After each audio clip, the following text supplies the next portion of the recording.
एक बार की बात है, एक बच्ची अपने छोटे भाई के साथ नदी गई एक मिट्टी का मटका लेकर। उसे मटके में पानी भरकर घर लाना था।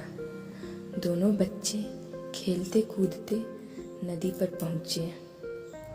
बहन नदी की तरफ चली गई पानी भरने और भाई खेलने में लग गया। बहन अभी पानी भर ही रही थी, तभी उसके भाई की चीखने की आवाज़ आई। वह मटका छोड़कर दौड़कर भागी भाई के पास, तो देखा उसका पाँव एक गड्ढे में अटक गया है, इसीलिए वह चीख रहा था। उसने भाई का पाँव गड्ढे से निकाल दिया और वापस आकर देखा तो मटका पानी में डूब चुका था। वह बच्ची घबरा गई। वह सोचने लगी, अब क्या करे।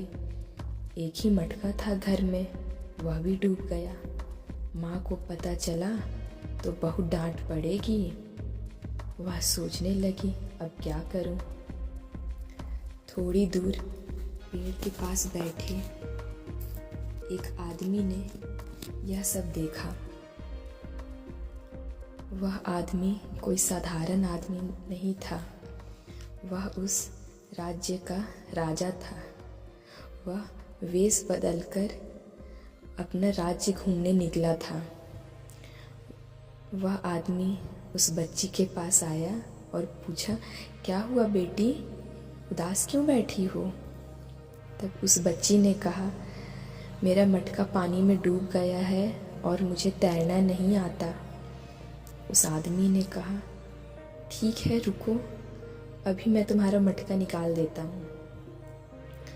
वह आदमी नदी में गया और एक मटका लेकर बाहर आया। वह पीतल का मटका था। उस आदमी ने उस बच्ची को मटका दिया, कहा, लो यह तुम्हारा मटका। उस बच्ची ने कहा, नहीं यह मेरा मटका नहीं है। वह आदमी बोला, अच्छा ठीक है रुको, मैं वापस से नदी में जाकर तुम्हारा मटका लाकर आता हूँ। वह आदमी फिर से नदी में गया। इस बार वह तांबे का मटका लेकर आया। मटका बच्ची को देते हुए उसने कहा, यह लो तुम्हारा मटका। उस बच्ची ने फिर से कहा, नहीं यह मेरा मटका नहीं है। वह आदमी वापस से नदी में गया, फिर से मटका लेकर आया। इस बार मटका देखते ही बच्ची ने कहा, हाँ यह मेरा मटका है। बच्ची मटका देखकर खुश हुई। राजा इस बच्ची की ईमानदारी देखकर बहुत खुश हुए। इतनी छोटी सी उम्र में इतना सब्र, कोई लालच नहीं। राजा जी बच्चों से बोले, बच्चों मुझे तुम्हारे घर चलना है, तुम्हारे माता पिता से मिलना है। बच्चे बोले, हाँ बिल्कुल चलिए। राजा उन दो मटकों को भी साथ ले गए और घर जाकर उनके माता पिता से कहा, आपके बच्चे बहुत ईमानदार है, इतनी छोटी सी उम्र में इतना सब्र है इनमें।